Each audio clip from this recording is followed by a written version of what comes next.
ప్రపంచము ఇజ్రాయెల్ యొక్క విశ్వరూపాన్ని చూస్తున్నారు అని చెప్పి మాట్లాడుకోవాలి. అంటే గత 72 గంటలలో 3 డేస్ మీకు 5 దేశాలపైన ఒకేసారి దాడులు చేయడము నాకు తెలిసి ఈ ప్రపంచంలో వేరే ఏ ఒక దేశము కూడా ఇంక్లూడింగ్ రష్యా వాళ్ళు కూడా చేయలేరు. అంటే గాజా అన్నప్పుడు మీకు కొద్ది గంటలలో 150 మంది మరణించారండి ఇజ్రాయెల్ దాడుల్లో. మీకు ట్రంప్ గారిని అడిగితే మీరు గాజాలో నివసించకండి, మీరందరూ వెళ్ళిపోండి, గాజాను నేను ఒక లాస్ వేగాస్ లాగా మారుస్తాను. సో ఇలాంటి ప్రగల్భాలు.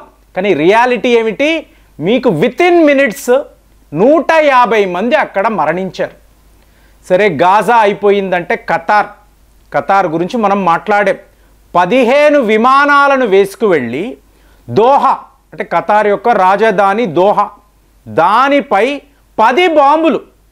ఇప్పుడు ఒక సిరియా అనండి, ఇరాక్ అనండి, ఇలాంటివి ఏంటి చిన్న చిన్న దేశాలు, వీళ్ళపైన శాంక్షన్స్, కటిక పేదరికం. ఇక గాజా అయితే మాటల్లో చెప్పలేమంటే ఇప్పుడు ఇజ్రాయెల్ కరెక్టా, హమాస్ కరెక్టా, పాలిస్తీనియా వాళ్ళు ఏం చేస్తున్నారు, ఇదంతా కాదండి. అక్కడ నివసించే వాళ్ళు ప్రజలు. మీకు ఆ పసికందులు, ఆ ఫోటోలు చూస్తూ ఉంటే మీకు గుండె తరుక్కుపోతూ ఉంటుంది. ఎందుకంటే ఇవాళ కూడా ఈ ప్రపంచంలో ఆకలి చావులు ఉంటాయా? పసికందులు ఇంత గంజి దొరికితే చాలు, మీకు ఆ బోన్స్ని చూస్తే ఏంట్రా బాబు, ఈ ప్రపంచంలోనా మనం నివసిస్తున్నాము అనిపిస్తుంది. ఇప్పుడు ఈ ప్రపంచంలో సూపర్ పవర్స్ ఉంటారు, ఐక్యరాజ్య సమితి ఉంటుంది. సో వీళ్ళు యుద్ధాన్ని ఆపలేకపోయారు. ఇక్కడ ఇలా మహిళలు, పిల్లలు, వీళ్ళ ఆర్తనాదాలను ఎవరైనా వింటున్నారా? సో ఆలోచించాలి. కానీ ఇజ్రాయెల్ మాత్రము ఎక్కడా తగ్గడము లేదండి. ఇది ఎలా ఉందంటే, హూదీస్ ఒక మిజైల్ ప్రయోగించారు. ఈ మిజైల్ ఇజ్రాయెల్పై పడకుండా నేరుగా వెళ్ళి పవిత్ర మదీనాపై పడింది. మీకు వీడియోస్ కూడా ఉన్నాయి. ఒక మిజైల్ అలా తిరుగుతూ మదీనా నగరములో పడడం. మీకు ఇది ఎంత పెద్ద వార్త చూడండి.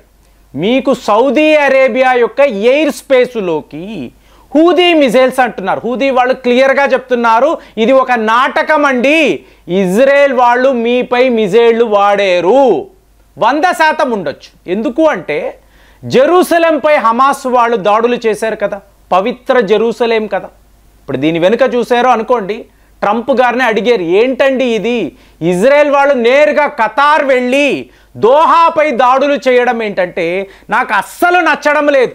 ఇజ్రాయెల్ వాళ్ళు చేస్తున్న పనులు నాకు ఎక్కడా ఏ విధంగా కూడా సంతృప్తికరంగా లేదు. ఒక పచ్చి అబద్ధం ఆడతాడు.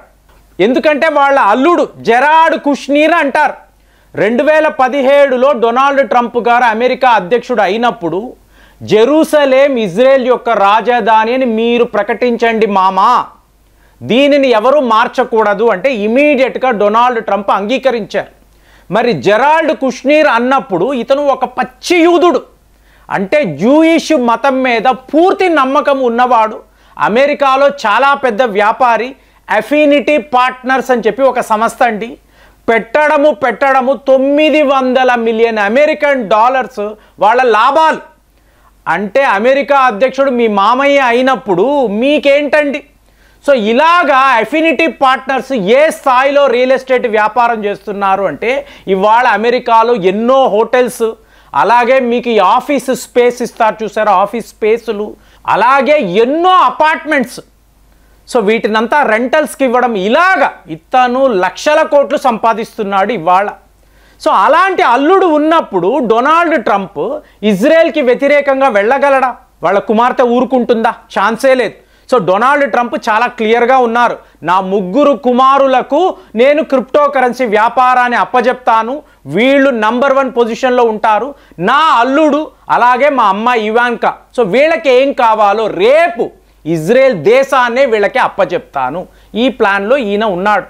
కాబట్టి ఇవాళ హమాస్ యొక్క నాయకులు వీళ్ళందరూ ఇదంతా కూడా ట్రంప్ పాపమే అంటే మీరు అనుకోండిరా, నా వెర్షన్ మాత్రం నేను ఇజ్రాయెల్కి సపోర్ట్గా లేను, ఇజ్రాయెల్ ఇలా చేయడము కరెక్ట్ కాదు, ఇది ఈయన మాట్లాడుతున్నాడు. దీని వెనక ఒక స్టోరీ ఉంటుంది. సో ఇప్పుడు ఈ 5 దేశాలు అన్నప్పుడు చూడండి, ఒక ఓడ ఎక్కడి నుంచి? మీకు తునీషియా అంటారు. ఈ తునీషియా నుంచి ఒక ఓడ గాజా వైపు వస్తుంది అని ఇజ్రాయెల్ వాళ్ళు భావించారు. నిజము కాదు, భావించారు. ఇమీడియట్గా తునీషియా మీద కూడా చాలా పెద్ద లెవెల్లో దాడులు. మరి సిరియా అంటారా? సిరియాను ఎలాగో ఇజ్రాయెల్ వాళ్ళు విడిచిపెట్టారు. లెబనాన్లో అయితే ఏకంగా 5 మరణించారు. సో ఇప్పుడు ఇజ్రాయెల్ యొక్క ఈ విశ్వరూపాన్ని చూసిన అరబ్ దేశాలు, ఇప్పుడు అరబ్ దేశాలు అన్నప్పుడు పేద దేశాలు ఎన్నో ఉంటాయి, వాటి గురించి ఎవరు పట్టించుకోరు. ఇంకా చెప్పాలంటే ఇరాన్ శాంక్షన్స్ విధించబడిన దేశం కాబట్టి అక్కడ కూడా వాళ్ళకి ఏం స్ట్రెంగ్త్ ఉండదు. సిరియా, ఇరాక్, లెబనాన్ ఇవన్నీ పేద దేశాలు. కానీ ఇప్పుడు ఏం జరిగింది? ఏకంగా ఖతార్ లాంటి ఒక దేశం పైన ఇజ్రాయెల్ వాళ్ళు ఇలా దాడులు చేయడము. చాలా చాలా రిచ్ కంట్రీ కదండి. మీకు ఏకంగా ఫుట్బాల్ వరల్డ్ కప్ నిర్వహించిన ఒక నగరం దోహా, అక్కడ వెళ్ళి ఇంకొక దేశానికి సంబంధించిన ఫైటర్ జెట్లు బాంబుల వర్షాలు కురిపించారు అంటే వాళ్ళు దీన్ని మామూలుగా తీసుకోగలరా? సో ఇవాళ సౌదీ అరేబియాలో మదీనా, పవిత్ర మదీనాలో ఒక మిజైల్ వెళ్ళి పడింది అంటే చూడండి, రష్యా మోడల్ అండి. ఇజ్రాయెల్ వాళ్ళు ఏం చేస్తున్నారు? రష్యా ఎలాగైతే పోలాండ్ పై బాంబులు వేస్తున్నారో, సో నిన్నటికిన్న రొమేనియా ఈ దేశం పైన కూడా రష్యా దాడులు స్టార్ట్ అయ్యాయి. అలా అంటే అట్ ఏ టైం ఇన్ని దేశాల మీద చేసే కెపాసిటీ మీకు ఉండాలి. రష్యాకు ఉండొచ్చు, మరి ఇజ్రాయెల్కు ఉందా? అంత డబ్బు ఉందా? అన్ని ఆయుధాలు ఉన్నాయా అంటే సీక్రెట్గా అమెరికా నుంచి ఆయుధాలు వస్తూనే ఉంటాయి. మాకు ఇజ్రాయెల్ నచ్చలేదు, ఈ బెంజమిన్ నెతన్యాహు ఒక రాక్షసుడు, ఇన్ని అమెరికా వైపు నుంచి మాట్లాడతారు.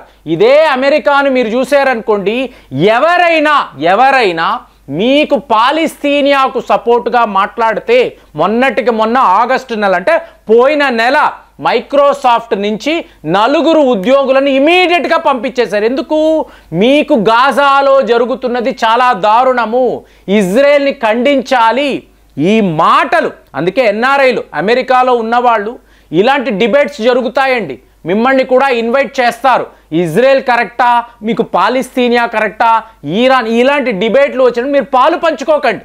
మీకు కనిపిస్తున్నదల్లా ఒకలా ఉంటుంది, వెనుక వేరే స్టోరీ జరుగుతూ ఉంటుంది. ఎందుకు ఇలా చెప్తున్నానంటే గూగుల్ వాళ్ళైతే ఏకంగా 28 మంది ఎంప్లాయీస్ను జస్ట్ వీళ్ళు పాలిస్తీనియా సపోర్టర్స్ అని తెలిసి ఇమీడియట్గా తీసేశారు.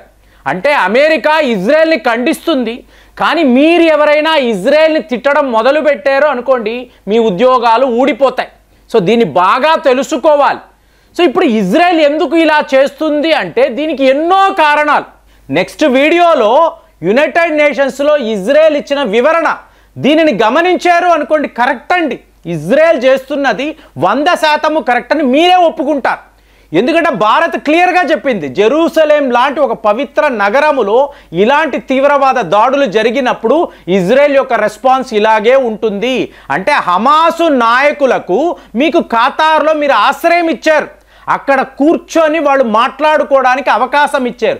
దీనిని మేము ఒప్పుకోము, కాబట్టి ఖతార్ కూడా మా టార్గెట్ అయ్యింది. ఎటొచ్చి ఖతార్ అంటే రిచెస్ట్ కంట్రీ అండి. సో వాళ్ళు ఇప్పుడు Saudi Arabia, United Arab Emirates వీళ్ళతో కలిసి, ఇందులో వీళ్ళు ఇరాన్ని కలుపుకోరు. ఎందుకంటే ఇరాన్ అంటేనే వీళ్ళు ఎవరికి ఇష్టం ఉండదు. ఎందుకు? It's a land of ఆరియన్స్. మీరు ఇవాళ ఒక ముస్లిం దేశం అని అంటున్నారు, కానీ మీ నరనరాల్లో, మీ రక్తములో ఆర్యులే ఉన్నారు. మీరు మతాన్ని మార్చుకున్నా కూడా ఆరియన్ సుప్రమెసీ అనే దాన్ని మీరు విడిచిపెట్టరు. కాబట్టి మీరు మాతో కలవరు అని చెప్పి ఈ అరబు దేశాలంతా మాట్లాడతారు. మరి ఇరాన్ లేని ఒక ఇస్లామిక్ గ్రూప్, ఇందులో Saudi Arabia, United Arab Emirates, Qatar, ఇంకా తక్కిన దేశాలు, టర్కీ వాళ్ళు కూడా ఇలాగే, వాళ్ళు కలవరు. ఎందుకంటే ఈ రోజు కూడా ఇజ్రాయెల్కి టర్కీ వాళ్ళే ఆయిల్ సప్లై చేస్తున్నారు. మరి ఇప్పుడు ఈ అరబు దేశాలంతా కలిసి ఇజ్రాయెల్ మీద యుద్ధము ప్రకటించాలని అనుకుంటున్నారు. ఇది వీళ్ళు చెయ్యగలరని మీకు అనిపిస్తుందా, లేదా అంతిమ విజయం ఇజ్రాయెల్దే అని మీరు కూడా భావిస్తున్నారా? కామెంట్స్లో రాయండి. మళ్ళీ వచ్చే వీడియోలో కలుద్దాం. జై హింద్.